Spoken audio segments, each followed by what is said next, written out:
Corona संक्रमितको उचित उपचार हरेक नेपालीलाई खोपको आधार। नमस्कार, यो एभिन्यूज खबरको सङ्केत हो। तपाईँ अहिले एभिन्यूज @7 मा हुनुहुन्छ। म सुभाष नेपाल। प्रारम्भमा मूल खबर। देशका विभिन्न स्थानमा गएको बाढी पहिरोबाट 4 जनाको मृत्यु। नारायणगढ मुगलिन सडक सुचारू हुन अझै केही दिन लाग्ने।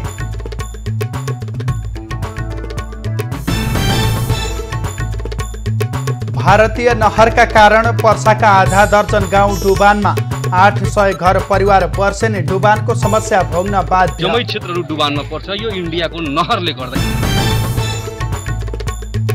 बालुवाटार स्थित ललिता निवासको जग्गा तत्काल सरकारीकरण नगर्न सर्वोच्चको आदेश। सरकारले विचाराधीन मुद्दालाई बेवास्ता गरेको ठहर। नेपालमा थप 1875 जनामा देखियो कोरोना। 24 घण्टामा 29 जनाको मृत्यु। 1200 भन्दा बढी निको भए। पेट्रोलियम पदार्थमा गरिएको मूल्य वृद्धिको चौतर्फी विरोध। विद्यार्थी संगठनद्वारा देशैभर प्रदर्शन। मूल्य वृद्धि गरेको अवस्था यसको घोर विरोध र भर्सना गरेर जान्छ।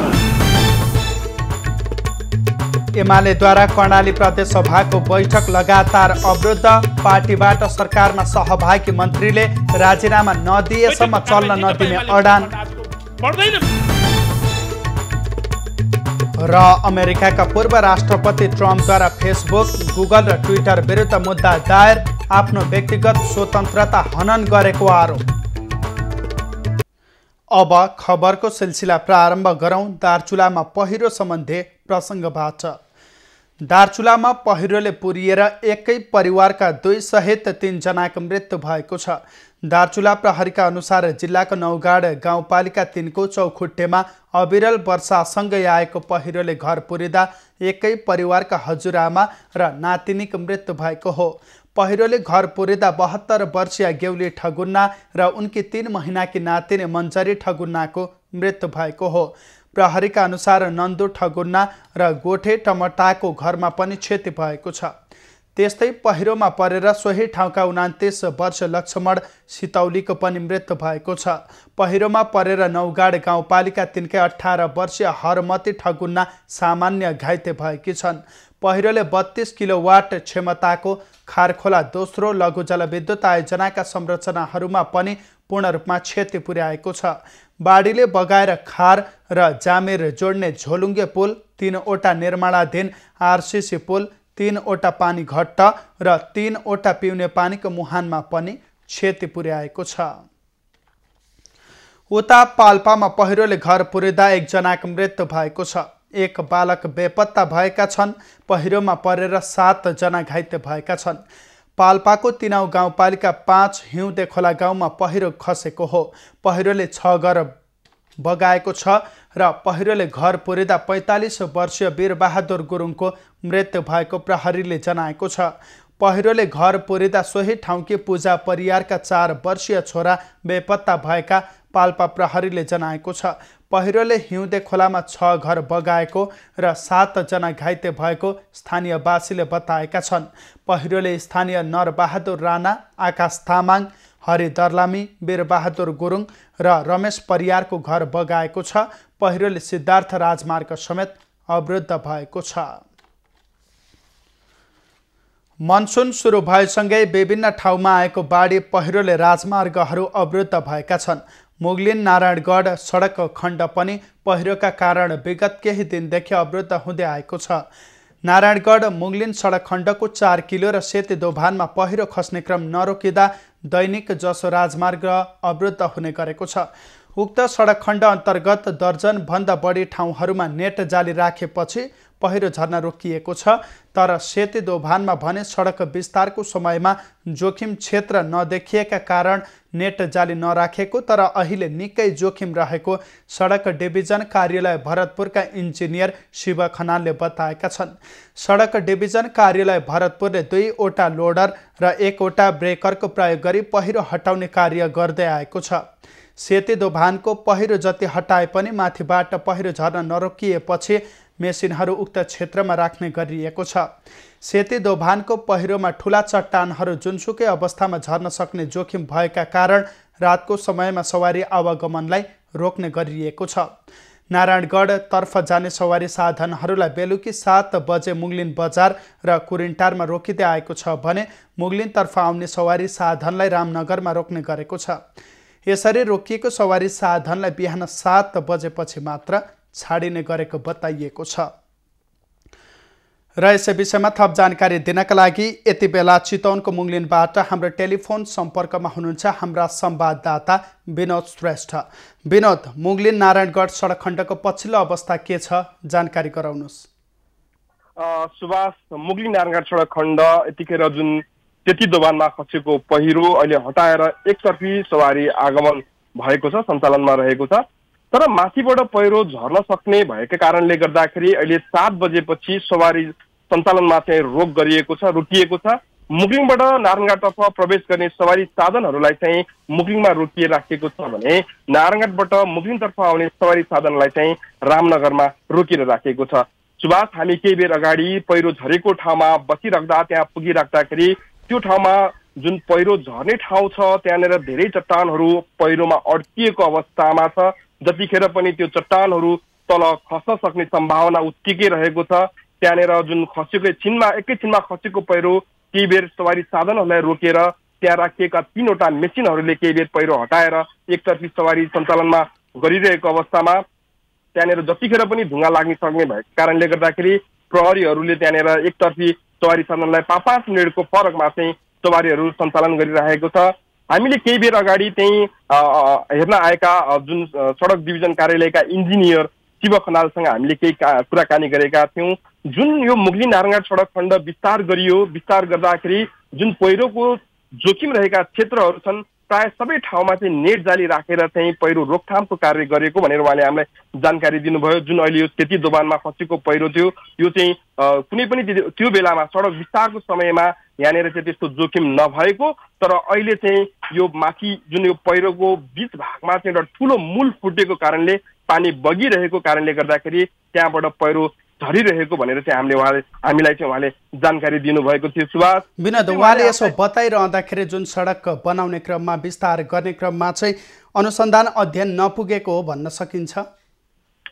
त्यो समयमा जुन विगतका समयहरूमा जति पहिरो खस्ने जस्तै यो 4 किलो 5 किलो र काली खोला यी ठाउँहरूमा चाहिँ पहिरोको अति नै जोखिम भएका कारणले गर्दाखेरि ती ठाउँहरूमा चाहिँ नेट जाली राखेर पहिरो रोकथामको कार्यहरू गरेको र त्यो सफल पनि भएको अवस्था छ। तर अहिले जुन यो नेट जाली नराखिएको भनौँ अथवा सेती दोभानको ठाउँमा जुन पहिरोको जोखिम नभएको ठाउँमा चाहिँ त्यहाँ एक्कासी यो पानीको मूल फुटेको कारणले गर्दाखेरि त्यहाँनिर चाहिँ यो समस्या भएको भनेर हामीलाई उहाँले जानकारी दिनुभएको छ। सुभाष, जुन ठाउँमा यो पहिरो खसेर यो यातायात अवरुद्ध भइरहेको छ, जुन सेती दोभानको कुरा गरिरहेका छौँ, त्यहाँनिर रहेको ढुङ्गाहरू फुटाउनको लागि सडक डिभिजन कार्यालय परिचालनमा ल्याएको 3वटा मेसिनहरू मात्र पर्याप्त नभएको भनेर हामीले अनुमान गर्न सक्छौँ।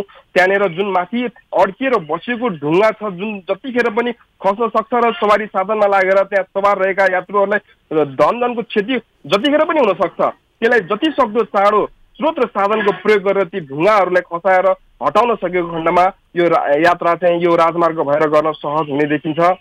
जस्तो कि यो सडक खण्डमा चाहिँ सवारी साधन गुडिरहँदाखेरि यहाँले जानकारी गराए अनुसार हामीले दृश्यमा देखे अनुसार चाहिँ जोखिमपूर्ण यात्रा गर्न बाध्य रहेका छन्। यसलाई दीर्घकालीन समस्या समाधानका लागि सम्बन्धित निकायले के भनेको छ? यसरी पहिरो खसिरहँदा हटाउने कार्य मात्रै गरिरहने कि दीर्घकालीन रूपमा चाहिँ कुनै समस्याको समाधान खोजिरहेको छ? यस विषयमा पनि हामीले इन्जिनियर शिव खनालसँग केही बेर अगाडि हामी कुराकानी गरेका थियौँ। उहाँले हामीलाई बताए अनुसार जुन अहिलेको प्रायोरिटी अहिले चाहिँ हामीले प्राथमिकता झरेको पहिरोलाई हटाउने काम मात्र हो, त्योभन्दा अरू केही गर्न सकिँदैनौँ भनेर उहाँले भन्नुभएको छ। र यो पहिरोलाई दीर्घकालीन रूपमा रोकथाम गर्नको लागि माथि वृक्षारोपण गरिने, नेट जाली राख्ने र यी लगायतका अन्य उपायहरू गरेर चाहिँ त्यहाँ पहिरोको रोकथाम गर्न सकिने भनेर हामीलाई जानकारी दिनुभएको सुभाष। त्यसै हामीले शिव खनाल र स्थानीयहरूसँग सर्वसाधारणहरूसँग पनि केही कुराकानी गरेका थियौँ। यो जुन नजिकै रहेको विपद व्यवस्थापन शिक्षालय भनेर कुरिन्टारमा रहेको छ। विपदको समयमा चाहिँ निकै नै उहाँहरूले चाहिँ उद्धार गर्दै आउनु भएको थियो। जुन ठाउँमा अहिले पहिरो झरिरहेको छ त्यहाँ रातको समयमा अँध्यारो भएको कारणले गर्दाखेरि पहिरो खस्न सक्ने सम्भावना भएको कारणले धेरै सर्वसाधारणहरू चाहिँ मुगलिङमा अथवा रामनगरमा रोकिराखेको छ, जसले गर्दाखेरि उनीहरूलाई निकै समस्या भइरहेको छ, अल्पत्र अवस्थामा पर्नु परिरहेको छ। यदि कुरिन्टारमा रहेको शिक्षालयमा रहेको 2वटा मेसिन र त्यहाँनिर रहेको दक्ष जनशक्ति र त्यहाँ रहेको हेलोजिन लाइटको प्रयोग गर्न सकेको खण्डमा रातको समयमा पनि सर्वसाधारणलाई उक्त राजमार्ग हुँदै सवारी आवागमन गर्न सकिन्छ र उनीहरूलाई सहजीकरण गर्न सकिन्थ्यो भन्ने लाग्छ। सुभाष। हवस्, जानकारीका लागि धन्यवाद। पछिल्लो जानकारीका लागि तपाईसँग पुनः जोडिनेछौँ। उहाँ हुनुहुन्थ्यो चितवनको मुगलिनबाट हाम्रा संवाददाता विनोद श्रेष्ठ। मनसुन सुरु भएसँगै विभिन्न ठाउँमा आएको बाढी पहिरोले धनजनको ठुलो क्षति भइरहेको छ भने देशका धेरैजसो स्थानको सडकहरू अवरुद्ध भइरहँदाखेरि सधैँको जस्तै यस वर्ष पनि मुगलिन नारायणगढ सडक खण्डमा पहिरोका कारण दिनहुँ जसो अवरुद्ध हुँदाखेरि सवारी साधनहरू बीच बाटोमै अलपत्र परेका छन् भने पछिल्लो समय सेती दोभानमा दिनहुँ जसो पहिरो जाँदाखेरि रातको समयमा यात्रामा पूर्ण रूपमा प्रतिबन्ध लगाइएको छ भने दिनको समयमा पहिरो हटाउनलाई मेसिनहरू तयारी अवस्थामा राखिएको छ। यस विषयमा रहेर कुराकानी गर्दै हुनुहुन्थ्यो हाम्रा संवाददाता विनोद श्रेष्ठ। अब बाँकी खबर। पहिरो खस्दा सुदूरपश्चिम प्रदेशको 7 पहाडी जिल्ला जोड्ने मुख्य राजमार्ग भीमदत्त राजमार्ग अवरुद्ध भएको छ। बिहिबार बिहान 3 बजेदेखि राजमार्ग अवरुद्ध भएको हो। राजमार्ग अन्तर्गत डडेलधुराको गन्यापधुरा गाउँपालिका 1 साहु खर्कमा पहिरो खस्दा राजमार्ग अवरुद्ध भएको स्थानीयवासीले जनाएका छन्। राजमार्गमा माथिबाट पहिरो खसेको छ। राजमार्ग सञ्चालन गर्न बिहानैदेखि डोजर प्रयोग गरिएका छन्। ठुला ठुला ढुङ्गा सहित राजमार्गमा पहिरो खसेकाले सञ्चालन हुन अझै समय लाग्ने जिल्ला प्रहरी कार्यालय डडेलधुराले जनाएको छ। राजमार्ग अवरुद्ध हुँदा हजारौं यात्रुसँगै मालवाहक ट्रक साहु खर्क वरपर रोकिएको प्रहरीको भनाइ छ। भारतको मिचाहा प्रवृत्तिका कारण पर्सा जिल्लाका आधा दर्जन गाउँ डुबानमा परेका छन्। वर्षामा जमेको पानी खोल्न भारतले अवरोध पुर्याउँदा नेपालतर्फका आधा दर्जन गाउँ वर्षेनी डुबानमा पर्दै आएका छन्।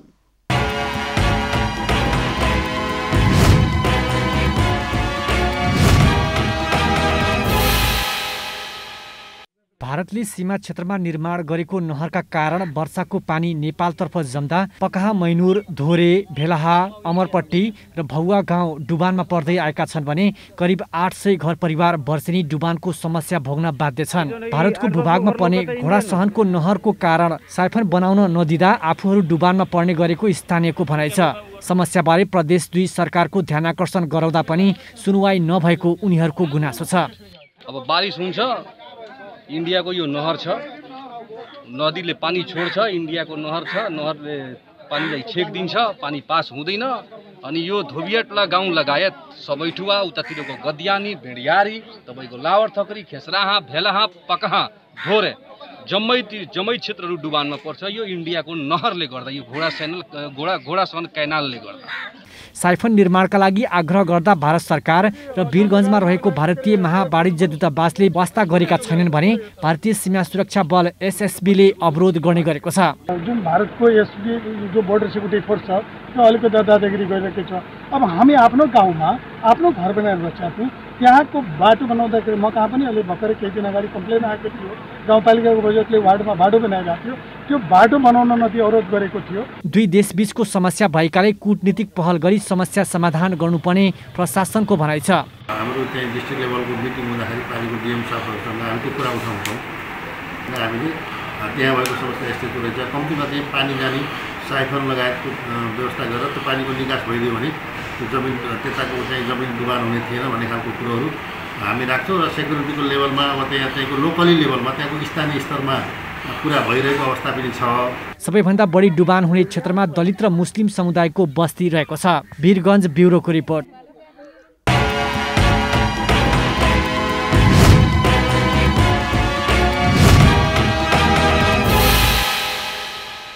सर्वोच्च अदालतले बालुवाटार स्थित ललिता निवासको जग्गा सरकारीकरणका लागि थालिएको प्रक्रिया तत्काल रोक्न अन्तरिम आदेश जारी गरेको छ। न्यायाधीश कुमार चुडालको इजलासले ललिता निवास जग्गा प्रकरण सम्बन्धी मुद्दा अदालतमा विचाराधीन रहेको अवस्थामा जग्गालाई सरकारीकरण गर्ने विषय तत्काल अगाडि नबढाउन अन्तरिम आदेश जारी गरेको हो। जग्गालाई सरकारीकरण गर्ने प्रक्रियाबाट अदालतमा विचाराधीन मुद्दालाई बेवास्ता गरिएको र उक्त कुरा कानुनी रूपमा ठिक नभएको सर्वोच्चले अन्तरिम आदेशमा उल्लेख गरेको छ। न्यायाधीश चुडालको इजलासले असार 10 गते नै उक्त आदेश जारी गरेको थियो।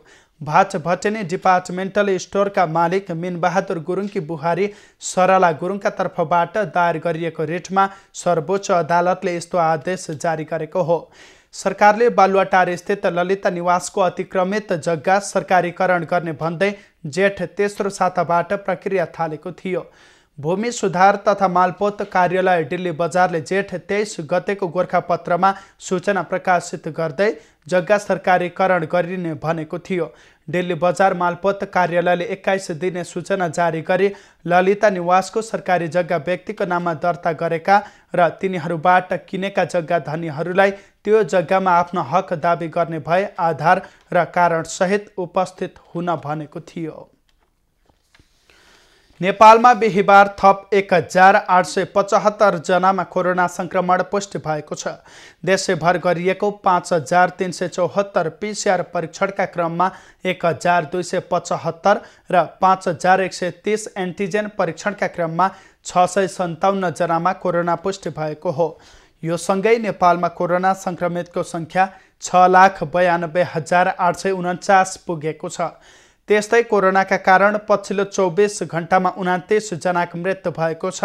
यो सँगै नेपालमा हालसम्म कोरोनाका कारण ज्यान गुमाउनेको संख्या 9320 पुगेको छ। त्यस्तै थप 1286 संक्रमित निको हुँदा हालसम्म नेपालमा 6,15,613 संक्रमित निको भएका छन्। हाल नेपालमा 26,447 सक्रिय संक्रमित आइसोलेसन र 300 जना क्वारेन्टिनमा रहेका छन्।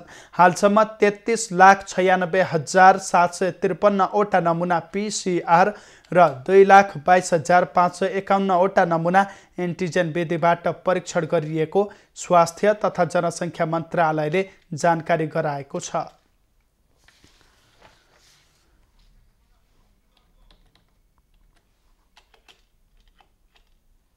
प्रधानमन्त्री केपी ओलीले मुलुकमा अहिले 7 दशक यताकै सबैभन्दा बढी विकास भएको दाबी गरेका छन्। बिहिबार प्रधानमन्त्री निवास बालुवाटारमा नेपाल विज्ञान तथा प्रविधि प्रज्ञा प्रतिष्ठान नास्टद्वारा आयोजित पुरस्कार वितरण कार्यक्रममा प्रधानमन्त्री ओलीले मुलुकको 7 दशक यता विभिन्न क्षेत्रमा भएको विकासलाई कसैले नकार्न नसक्ने बताए। उनले खोज र अनुसन्धानको क्षेत्रमा केही नयाँ अनुसन्धान गर्न वैज्ञानिकहरूलाई आग्रह पनि गरे। हामी कहाँ यस्तो भूगोल छ जहाँ हिमाली भेगमा पैदा हुने चिज पनि हुन्छ, पहाडी भेगमा हुने पनि हुन्छ, तराईमा हुने पनि हुन्छ। त्यसकारण यी तिनै हावापानीका वस्तुहरू हामी उत्पादन गर्न सक्छौँ, त्यसलाई प्रयोग गर्न सक्छौँ। समानतासहित समृद्धि युक्त समाज हो। त्यो समाज हामी निर्माण गर्न चाहन्छौँ। कार्यक्रममा विज्ञान तथा प्रविधि पुरस्कारबाट विभिन्न व्यक्तिहरूलाई पुरस्कृत गरिएको थियो। यस वर्षको प्रकृति संरक्षण पुरस्कार विश्व वन्यजन्तु कोष नेपाललाई, कुलपति राष्ट्रिय नवप्रवर्धन पुरस्कार राष्ट्रिय आविष्कार केन्द्रलाई, विज्ञान पुरस्कार डाक्टर उत्तम बाबु श्रेष्ठलाई प्रदान गरिएको थियो। त्यस्तै प्रविधि पुरस्कार डाक्टर शेरबहादुर पुनलाई, विज्ञान तथा प्रविधि महिला पुरस्कार डाक्टर रेशमा तुलाधरलाई, विज्ञान शिक्षक पुरस्कार नातिकाजी महर्जन प्रदान गरिएको थियो। अब बाँकी खबर। विपक्षी गठबन्धनमा आबद्ध संयुक्त विद्यार्थी संगठनले प्रतिगमन, भ्रष्टाचार र पेट्रोलियम पदार्थमा गरिएको मूल्य वृद्धिको विरोधमा बिहिबार देशभर सिट्ठी जुलुस प्रदर्शन गरेको छ। विद्यार्थीहरूले बिहिबार काठमाडौँको माइतीघर, घण्टाघर लगायत देशका 77 वटै जिल्लामा सिट्ठी जुलुस प्रदर्शन गरेका हुन्। प्रदर्शनका क्रममा उनीहरूले सरकारले असंवैधानिक काम गरेको, भ्रष्टाचारलाई प्रश्रय दिएको, मूल्यवृद्धि नियन्त्रण गर्न नसकेको भन्दै सरकार विरोधी नारा लगाएका थिए। प्रदर्शनपछि आयोजित कोड सभामा विद्यार्थीहरूले सरकारले प्रतिगमन नसच्याएसम्म आन्दोलन जारी राख्ने बताए। यो गठजोडमा आधारित छ, प्रतिगामी साँठगाँठ छ। यो साँठगाँठलाई सिंहदरबारबाट र शीतल निवासबाट नखाटेर सडकमा नपछार्दासम्म हामी यो न्यायपूर्ण आन्दोलन रोक्नेवाला छैनौँ। नेपाल सरकारले चाहिँ हिजो घाटामा रहेको चाहिँ पेट्रोलियम पदार्थको अफिस आज मुनाफातिर जाँदाखेरि पनि यो कोभिडको अवस्थामा पनि चाहिँ मूल्य वृद्धि गरेको अवस्था, यसको घोर विरोध र भर्सना गर्न चाहन्छ। प्रतिनिधि सभा विघटनपछि विपक्षी गठबन्धनमा आबद्ध विद्यार्थी सङ्गठनले सरकार विरुद्ध आन्दोलन गर्दै आएका छन्। चन्द नेतृत्वको नेकपा निकट संयुक्त जनवर्गीय सङ्गठन र मोर्चाले पेट्रोलियम पदार्थको मूल्य वृद्धि र चितवनकी युवती सुजिता भण्डारीको मृत्यु प्रकरणको विरोधमा प्रदर्शन गरेका छन्। बिहिबार काठमाडौँको माइती घरमा उनीहरूले विरोध प्रदर्शन गरेका हुन्। प्रदर्शनमा सहभागीहरूले पटक पटक भएको मूल्य वृद्धि खारेज गर, काला बजारी नियन्त्रण गर, हत्या हिंसामा संलग्नलाई कारवाही गर लगायतका प्लेकार्ड प्रदर्शन गरेका थिए। उनीहरूले मुलुकमा महिला हिंसा, हत्या, बलात्कारका घटना नियन्त्रणमा संलग्नलाई कानुनी दायरामा ल्याउन ढिलाइ भएको भन्दै सरकार विरोधी नारा लगाएका थिए। त्यस्तै उनीहरूले जनतालाई महँगी उपहार दिएर सरकार व्यापारी बनेको आरोप समेत लगाएका छन्। यो राष्ट्रघाती व्यवस्था हो। अब यो धेरै दिन सडकमा चिच्याएर भन्नु पर्दैन। अब घर घरमा हरेक नागरिकहरूले बुझ्नेछन् कि दलाल संसदीय व्यवस्था कति उत्पीडनकारी छ, कति अन्यायकारी छ, कति विभेदकारी छ, कति अत्याचारी छ भन्ने कुरा अब सबैले घर घरमा बुझ्नेछन्। प्रदर्शनकारीले अहिलेको संसदीय व्यवस्था नै खराब भएको भन्दै यसलाई परिवर्तन गर्नुपर्ने भनाइराखेका थिए। प्रदर्शनमा सहभागीहरूले जनताको सवालमा सदैव खबरदारी गर्ने पनि जिकिर गरे। पेट्रोलियम पदार्थमा गरिएको मूल्य वृद्धिको विरोधमा नेकपा क्रान्तिकारी माओवादी निकट अखिल क्रान्तिकारीले काठमाडौँमा विरोध प्रदर्शन गरेका छन्। बबरमहल स्थित नेपाल आयल निगमको कार्यालय बाहिर अखिल क्रान्तिकारीले मूल्य वृद्धि फिर्ता हुनुपर्ने माग सहित प्रदर्शन गरेको हो। पछिल्लो समय निषेधाज्ञा बीच निगमले धेरै पटक पेट्रोलियम पदार्थको मूल्य बढाउँदै आएको उनीहरूको आरोप छ। निषेधाज्ञाको समयमा जीविकोपार्जन ठप्प रहेका बेला मूल्य वृद्धिले जनताको जनजीवन कष्टकर बनेको उनीहरूको ठहर छ। असार 22 गते मङ्गलबार निगमले पेट्रोल, डिजेल र मट्टीतेलमा प्रति लिटर 2 रुपैयाँ मूल्य बढाएको थियो। नेपाल वायु सेवा निगमका कर्मचारीहरूले निगमलाई निजीकरण गर्न लागेको भन्दै प्रबन्ध निर्देशक डिम प्रकाश पौडेललाई कार्यालय प्रवेशमा रोक लगाएका छन्। बिहिबार कार्यालय समयमा कार्यालयभित्रै प्रदर्शनमा उत्रेका कर्मचारीहरूले पौडेललाई कार्यालय प्रवेशमा रोक लगाएका हुन्। नियमित कामका लागि कार्यालय पुगेका पौडेललाई कर्मचारीले काम गर्न रोक लगाएका थिए। सो क्रममा झडप हुने देखिएपछि प्रहरीले सुरक्षा दिएर पौडेललाई कार्यालयबाट फर्काएको थियो।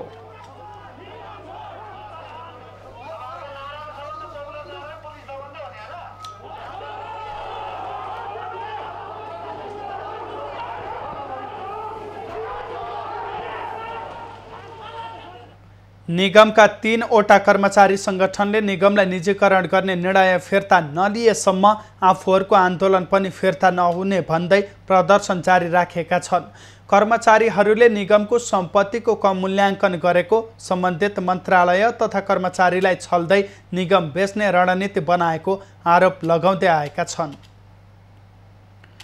प्रमुख प्रतिपक्षी दल नेकपा एमालेले कर्णाली प्रदेश सभाको बिहिबारको बैठक अवरुद्ध गरेको छ। बिहिबारको बैठक सुरु हुने बित्तिकै एमालेका प्रदेश सभा सदस्यहरू उठेर विरोध जनाएका थिए। एमालेले पार्टीभित्रको विवाद समाधान नहुन्जेलसम्म सदन चल्न नदिने बताउँदै आएका छन्। आफ्नो दलबाट सरकारमा सहभागी 3 मन्त्रीले राजीनामा दिनुपर्ने लगायतका माग राखेर एमालेले सदन अवरुद्ध गरेको हो। बैठकमा एमाले सांसद तथा पूर्व मन्त्री दल रावलले आफ्नो पार्टीले उठाएको मुद्दाको उचित तवरले सम्बोधन हुनुपर्ने बताए। जबसम्म यो नेकपा एमालेको जुन प्रश्नमाथि चाहिँ उत्तर दिँदैन तबसम्म चाहिँ यो नियमित बैठकको कार्यविधि अगाडि बढ्न सक्दैन। सभामुख महोदय, लोकले पनि लाज मान्ने गरी, लाज आफै लज्जित हुने गरी हाम्रो सरकार प्रस्तुत नहोस्। कर्णालीको अन्तर्राष्ट्रिय रूपमा चाहिँ राष्ट्रिय रूपमा छवि बिग्रिने गरी कर्णालीको सरकार अगाडि नबढोस् भन्ने आग्रह गर्दै यो बैठकको कारबाही अगाडि नबढाउनमा आग्रह गर्दै बैठकको कारबाही नेकपा एमालेको तर्फबाट आजको बढ्दैन भन्ने कुरा राख्दै बिदा हुन्छु। धन्यवाद। नेकपा माओवादी नेतृत्वको प्रदेश सरकारमा एमालेका 3 मन्त्री सहभागी छन्। फ्लोर क्रस गरेका प्रकाश ज्वाला सहित 3 मन्त्रीलाई एमालेले कारबाही गरेको थियो।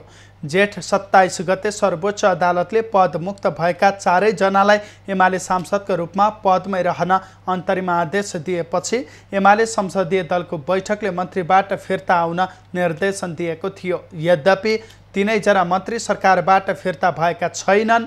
उनीहरूले तत्काल सरकारबाट नहट्ने अडान लिएका छन्, जसले गर्दा एमालेले निरन्तर संसद बैठक अवरुद्ध गर्दै आएको छ।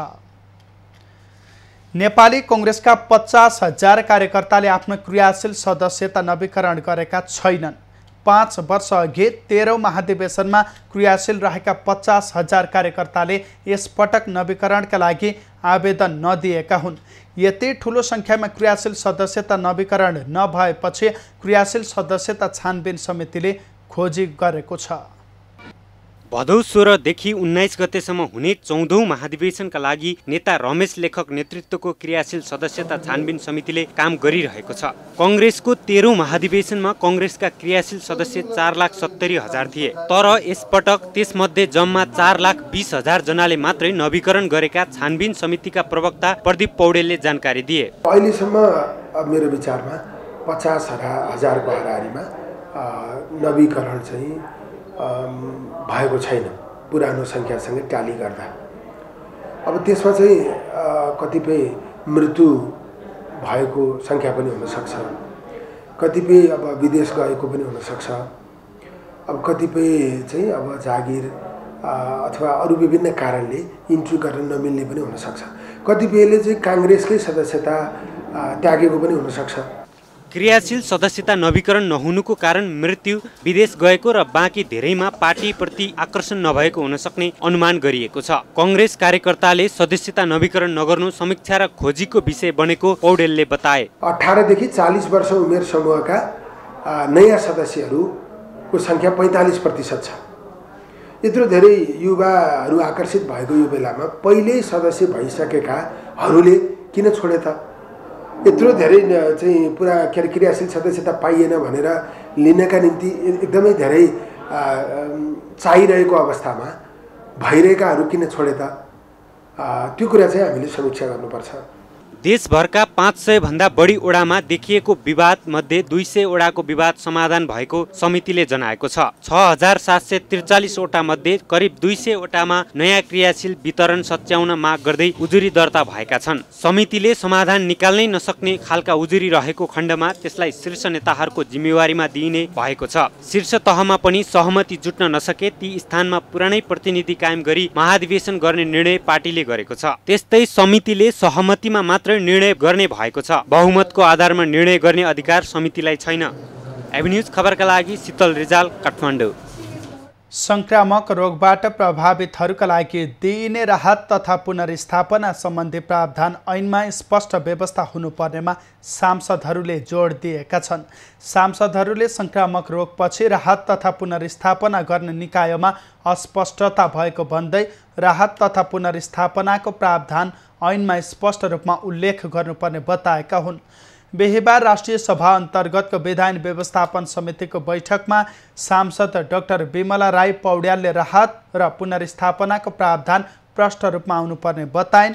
सांसद बेदुराम भूषालले संक्रामक रोगहरू प्राकृतिक विपत्तिसँग जोडिएर आउने भएकाले विपत्ति व्यवस्थापनसँग सम्बन्धित संस्थाहरूसँग सहकार्य गर्नुपर्ने व्यवस्था गर्नुपर्ने बताए। जान गर्ने कस्तोलाई कुन खालको राहत दिने, कसले राहत दिने चाहिँ अधिकारी को हो, जिम्मेवार निकाय को हो, त्योहरू चाहिँ छुट्याएर कानुन बनाउनुपर्छ भनेर हाम्रो समितिले प्रष्ट रूपमा निर्देशित गर्नुपर्छ जस्तो मलाई लाग्छ। संक्रामक रोगहरू ठुल्ठुला प्राकृतिक विपत्तिहरूसँग जोडिएर पनि आउँछन्। हामीले कानुन बनाउँदाखेरि चाहिँ प्राकृतिक विपत्तिहरू आउँदाखेरि संक्रामक रोग फैलिन नसकोस् भनेर ध्यान दिनुपर्ने पक्षमा पनि जानुपर्छ। कोभिडको उपचार गर्दा अन्य बिरामीहरूले उपचार पाएनन् भन्ने कुरा त धेरै नै चर्चाको विषय, आलोचनाको विषय पनि बन्यो। सांसद ठगेन्द्र प्रकाश पुरीले विद्यमान ऐनमा संक्रामक रोगको बारेमा स्पष्ट परिभाषा नगरिएको बताए। सांसद भगवती नेउपानेले राहत वितरणलाई राज्यको निकायबाट एकद्वार प्रणाली अनुरूप गरिने व्यवस्था गर्नुपर्नेमा जोड दिए। सांसद भैरव सुन्दर श्रेष्ठले संक्रामक रोगको बेलामा निजी अस्पतालहरूले मनोमानी रूपमा शुल्क लिने गरेको भन्दै अस्पतालहरूले शुल्क लिने मापदण्ड पनि निश्चित गरिनुपर्ने धारणा व्यक्त गरेका छन्। ललितपुर जिल्ला अदालतले आगामी 5 वर्षभित्रमा अदालतलाई पूर्ण रूपमा प्रविधि मैत्री अदालतको रूपमा विस्तार गरिने भएको छ।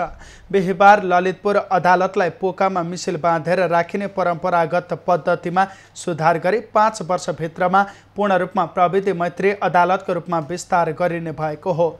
अहिलेसम्म अदालतको अभिलेख शाखामा रहेका 68,148 थान मिसिलहरूमध्ये 66,663 थान मिसिल सफ्टवेयरमा इन्ट्री गराइसकिएको, अभिलेखमा दर्ता रहेका मिसिल कागजातहरूमध्ये 53,269 थान मिसिल कागजातहरू धुल्याइसकिएको र 11,662 मिसिलहरूलाई स्क्यान गरी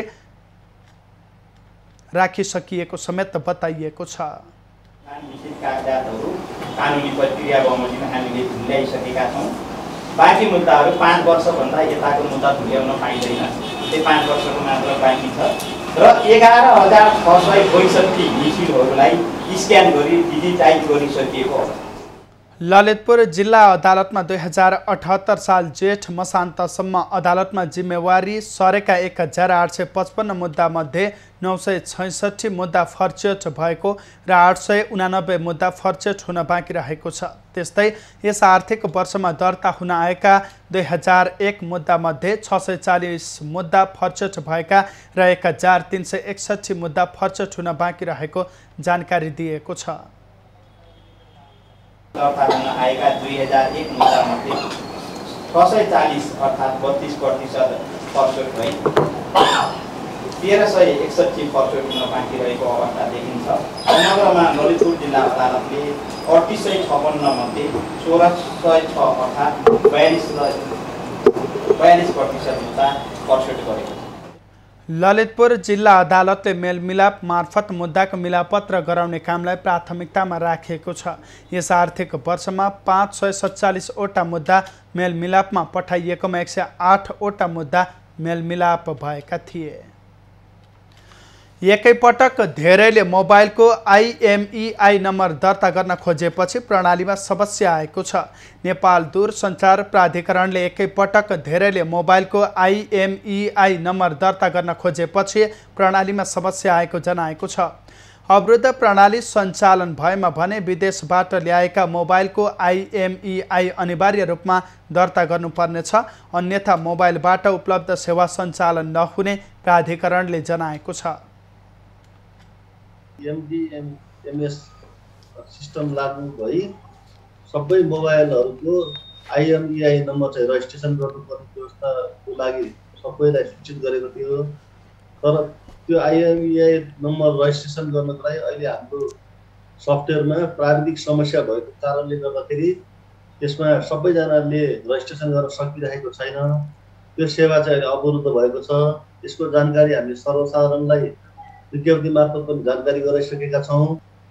प्राधिकरणले साउन 1 गतेदेखि मोबाइल डिभाइस म्यानेजमेन्ट सिस्टम लागू गरी अवैध रूपमा भित्रिएका मोबाइल सेट नचल्ने घोषणा गरेको थियो। दूरसञ्चार प्राधिकरणले मोबाइल सेटको गैर कानुनी आयात, बिक्री, वितरणलाई निरुत्साहन गर्नका लागि दर्ता गर्ने प्रावधान ल्याएको हो। मोबाइल प्रयोगकर्तामा अन्योलता बढेपछि प्राधिकरणले सूचना जारी गरी नियमअनुसार आयात भई नेपालमै खरिद गरी चलाएको मोबाइलको IMEI दर्ता गर्नु नपर्ने उल्लेख गरेको छ। प्राय सुक्खा क्षेत्र काभ्रेको साबिक अनैकोट गाविसको तल्लो भागलाई सिंचित गर्ने गरी करिब 9 किलोमिटर लामो टटले माख्लो ढोडेबेसे सिँचाइ कुलो निर्माण भएपछि किसानहरूमा खुसी छाएको छ। एसियाली विकास बैंकको सहयोगमा समुदाय व्यवस्थित सिंचित कृषि क्षेत्र सहयोग कार्यक्रम अन्तर्गत 3 करोड 30 लाख लागतमा कुलो निर्माण भएपछि यो क्षेत्र सिंचित भएको छ। सिँचाइ कुलो निर्माणपछि किसानहरू सोचे अनुसार खेती गर्न पाउँदा उनीहरूमा खुसी छाएको छ। पहिला किसानहरूले नै जसोतसो खनेर बनाएको कुलो बाढी आएपछि बगाउने गर्दा पटक पटक बनाउनु पर्ने बाध्यता थियो। ठाउँ ठाउँमा कुलो भत्किने र पानी चुहिनेका कारणले गर्दा निकै दुःख गरेर खेती गर्नुपर्ने अवस्थाको पक्की कुलो निर्माण भइसँगै अन्त्य भएको किसानहरू बताउँछन्। 25 वर्षपछि सिजनमा धान रोपाई धान दिवस यही पाँचखाल नगरपालिका वडा नम्बर 2 मा सञ्चालित भयो। धान रोपाई दिवस मनाइयो। यो खुसीको कुरो हो। यो प्रोजेक्ट आएपछि सेमाइसी प्रोजेक्ट झिन्जा सिँचाइ डिभिजन र हाम्रो उपभोक्ता समितिको तर्फबाट किसानको पुरा सहयोगले हामी यहाँसम्म आइपुगेर अहिले सिजनमा पनि हामी अफ सिजनमा पनि तरकारी बाली अन्न खेती गरेर सफल भयौँ। टटले माक्लो ढोडेवासी सिँचाइ कुलो उपभोक्ता समितिका अध्यक्ष शिवप्रसाद खतिवडाले 2049 सालमा कच्ची अस्थायी रूपमा निर्माण गरेर कुलो बाँध छेउछाउका किसानहरूले मात्रै उपभोग गर्दै आएका थिए। अहिले पक्की कुलो निर्माण भएर 9 किलोमिटर तलसम्मका क्षेत्रमा समेत सिँचाइ भएपछि किसानहरूमा खुसी छाएको बताए। हुँदै सिँचाइ नहुनुभन्दा अगाडि पनि हामी चाहिँ बहुत दुःख पाएको कुलोबाट। त्यो बाँध आज लायो बेलुका बाढी आउँछ लगिहाल्यो। कुलो त्यस्तै धेरै दुःख कष्ट हामी झेल्दै आएका थियौँ। यो आएर चाहिँ हामीलाई धेरै खुसीको कुरा छ। आकाशे पानीको भरमा मात्रै खेती गर्नुपर्ने ठाउँमा अहिले जेनतेन करिब 5 किलोमिटर कुलो खनेर पानी ल्याउने गरिएको थियो। 2075 सालबाट जिल्ला सिँचाइ कार्यालयको सहयोग प्राप्त भएपछि केही मात्रामा भएको कुलो निर्माण एडिबीको सहयोगमा पूर्ण रूपमा निर्माण भएको हो। कुलो निर्माण कार्य सम्पन्न भएपछि प्रत्यक्ष रूपमा 230 घरधुरीका करिब 1300 जनसङ्ख्या लाभान्वित भए पनि अप्रत्यक्ष रूपमा 700 घरधुरीका परिवारलाई लाभ पुगेको छ। भोजपुरको अरोड गाउँपालिकाको सुक्खाग्रस्त क्षेत्रका स्थानीयको सिँचाइको समस्या हट्ने भएको छ। जिल्ला समन्वय समिति र गाउँपालिकाको साझेदारीमा अरोड नदीबाट लिफ्ट सिँचाइ योजना सञ्चालनमा आएसँगै कृषकको वर्षौंदेखिको सिँचाइको समस्या समाधान हुने भएको हो। कृषिका लागि निकै राम्रो सम्भावना बोकेको अरुण गाउँपालिकाको माझीटारमा सिँचाइको व्यवस्था नहुँदा स्थानीयलाई समस्या हुने गरेको थियो। 3 कमाइ लाग्ने समथर जमिन खेतीयोग्य भए पनि स्थानीयले त्यसबाट लाभ लिन सकेका थिएनन्। तर गाउँपालिकाले साझेदारी गरेर सिँचाइ योजना सञ्चालनमा ल्याएपछि भने स्थानीय उत्साहित भएका छन्। गाउँपालिकाले साझेदारी गरेर 16,50,000 लागतमा सिँचाइ योजना सञ्चालनमा ल्याएको हो। माझी गाउँ भन्ने यो जुन अरुण गाउँपालिका वडा नम्बर 6 जरायटारको माझी गाउँ भन्ने बस्तीमा त्यहाँ चाहिँ लगभग 40-45 घरको हाराहारीमा चाहिँ हुनुहुन्छ घरको सङ्ख्या। यो चाहिँ हाम्रो लागत चाहिँ जम्मा 16.5 लाख। गाउँपालिकाको 6,50,000 र जिल्ला समन्वय समिति भोजपुरको 10 लाख लागतमा सिँचाइ योजना सञ्चालन भइरहेको छ। वडा नम्बर 6 को अरुण नदी किनाराबाट सञ्चालनमा आएको यो योजना अन्तिम चरणमा पुगेको छ। योजनाको माझीटारमा करिब 45 घर परिवार लाभान्वित हुने भएका छन्। स्थानीयको खानेपानी तथा सिँचाइको समस्या समाधानका लागि गाउँपालिकामा 5 वटा लिफ्ट खानेपानी तथा सिँचाइ योजना सञ्चालन भइरहेको गाउँपालिकाले जनाएको छ। अबको 4-5 वर्षमा गाउँपालिकाको घर घरमा पिउने पानी तथा सिँचाइको सुविधा पुर्याउने गाउँपालिकाको दाबी छ। हामी सबै चाहिँ वडाहरूको चाहिँ एउटा भूगोललाई हामी समेट्छौँ र अन्त्य माथि कलेक्सन हामी चाहिँ गर्छौँ भन्ने रूपमा। अनि यो पानी अलि डिस्ट्रिब्युट गर्दै गर्दै अनि माथिको पानी चाहिँ अलि जहाँ अब माथि लेभल हाइटमा चाहिँ बस्तीहरू चाहिँ त्यहाँ पुऱ्याउँछौँ। र अब हामी त्यति मात्रै होइन, हामी माछा पोखरी, तपाईँको गाई पालन, बाख्रा पालन, पानीको सदुपयोग के गर्दा चाहिँ पानीबाट चाहिँ हामीलाई चाहिँ फाइदा हुन्छ, के उत्पादन गर्न सक्छौँ, हामी त्यो तयारीमा अगाडि। माथिल्लो भेगमा रहेका पानीको मुहान सुक्दै गएकाले बाध्य भएर गाउँपालिकाका जनतालाई सिँचाइको सहजताका लागि लिफ्ट योजना सञ्चालन गरिएको हो।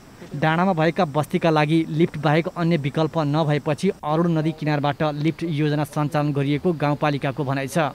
सिँचाइ तथा खानेपानी योजनाले स्थानीयको समस्या समाधान हुने जिल्ला समन्वय समितिको भनाइ छ।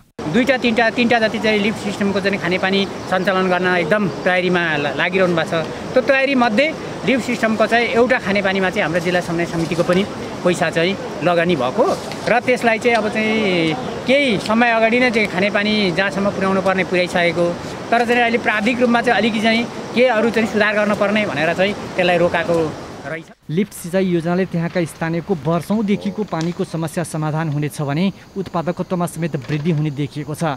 यसले सिँचाइको अभावका कारण बाँझिएका खेत बारी समेत प्रयोगमा आउने गाउँपालिकाको भनाइ छ। युवराज विष्ट, भोजपुर। 2072 सालको भूकम्पबाट क्षतिग्रस्त काष्ठमण्डप पुनर्निर्माणको काम अन्तिम चरणमा पुगेको छ। काठमाडौँ उपत्यकाको परिचय रहेको काष्ठमण्डप 7औं शताब्दीकै शैली र प्रविधि प्रयोग गरेर पुनर्निर्माण भइरहेको हो। भूकम्पबाट क्षतिग्रस्त काष्ठमण्डप पुनर्निर्माणको काम 2075 को वैशाखबाट सुरु भएको थियो। पुरानै शैलीमा काष्ठमण्डप पुनर्निर्माणका लागि काठमाडौँ महानगरपालिकाले पुनर्निर्माण समितिलाई 4 चरणमा 11 करोड 50 लाख रुपैयाँ उपलब्ध गराएको छ। अहिलेसम्म काष्ठमण्डप पुनर्निर्माणको काम 90% सम्पन्न भइसकेको पुनर्निर्माण समितिले जनाएको छ। पुनर्निर्माणमा माटो, इट्टा र अन्य काठ पुरानै प्रयोग गरिएको छ। अविरल वर्षापछि ठाउँ ठाउँमा पहिरो जाँदा सोलुखुम्बुको लिखुपिके गाउँपालिकाको केन्द्र चौलाखर्क जाने सडक अवरुद्ध भएको छ। बाटो अवरुद्ध भएपछि विभिन्न आयोजनाको अन्तिम किस्ता भुक्तानी लिन गाउँपालिका जाने उपभोक्ता समिति तथा अन्य सरकारवाला समस्यामा परेका छन्। गाउँपालिकाको वडा नम्बर 1, 2, 4 र 5 का सडकहरू ठाउँ ठाउँमा बिग्रिएको र कति ठाउँमा पहिरो गएका कारण यातायात सञ्चालन बन्द हुँदा सर्वसाधारण मर्कामा परेका छन्। असार मसान्तसम्म अन्तिम किस्ता भुक्तानी लिनुपर्ने भएका कारण गाउँपालिकामा सर्वसाधारणको भिड लागेको छ। बत्ती नभएका कारण धेरैलाई योजनासँग सम्बन्धित कागजपत्र मिलाउन समस्या परेको जनगुनासो बढेको छ। लिखुपिकेमा केन्द्रीय प्रसारण लाइनकै बिजुली पुगेको भए तापनि कमजोर व्यवस्थापनका कारण भरपर्दो नहुँदा समस्या देखिएको छ। खप्तड यातायात प्रणालीका पदाधिकारी बस सहित कैलाली जिल्ला प्रशासन कार्यालय धनगढीमा धरनामा बसेका छन्। खप्तड मालिका यातायात प्रणालीको नाममा रहेका बस खप्तड प्रणालीमा नामसारी गरी पाऊँ भनी दिएको निवेदनमा सुनवाई नभएको भन्दै उनीहरू धरनामा बसेका हुन्। खप्तड मालिका यातायात प्रणालीमा विवाद भएपछि केही पदाधिकारीले खप्तड यातायात प्रणाली दर्ता गरेका छन्। हामीले खप्तड मालिका यातायात प्रणालीबाट हाम्रा पञ्जीकृत भएका बसहरूलाई खप्तड यातायात प्रणालीमा पञ्जीकरण गर्दिन भनेर निवेदन दिएका थियौँ यातायात व्यवस्था कार्यालयलाई। उहाँले अहिलेसम्म यसको चाहिँ निकास दिन सक्नु भएन।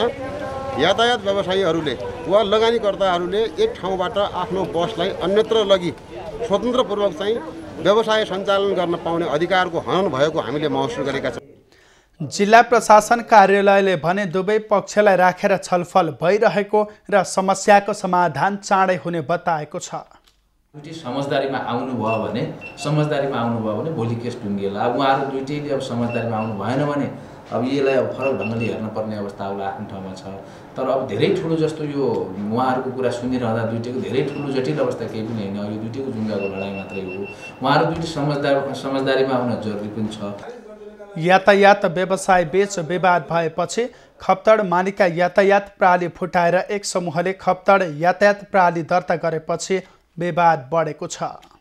अबको पालो एभिन्यूज एट मौसमको।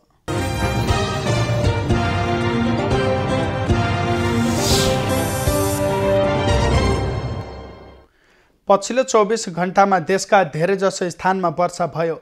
आज राति सातै प्रदेशमा हल्कादेखि मध्यम वर्षा हुनुका साथै लुम्बिनी प्रदेश, सुदूरपश्चिम प्रदेश र बागमती प्रदेशका केही स्थानमा मेघगर्जन र चट्याङ सहित भारी वर्षाको सम्भावना रहेको जल तथा मौसम पूर्वानुमान महाशाखाले जनाएको छ। काठमाडौँ उपत्यकाको आजको अधिकतम तापक्रम 26 डिग्री सेल्सियस र न्यूनतम तापक्रम 21 डिग्री सेल्सियस मापन गरियो।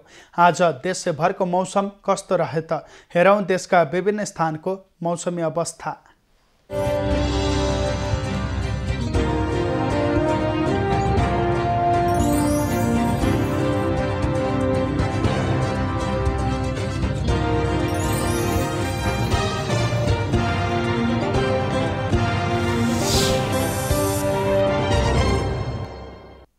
अहिलेलाई खबरको क्रम यति नै। एभिन्यूज खबरका यी सहित अन्य विस्तृत खबरका लागि www.avenews.tv लगअन गर्न सक्नुहुनेछ। युट्युब, फेसबुक र ट्विटरमा पनि हामीलाई फलो गर्न सकिनेछ। खबर भित्रको खबरका लागि हेर्दै रहनुहोला एभिन्यूज खबर। नमस्कार।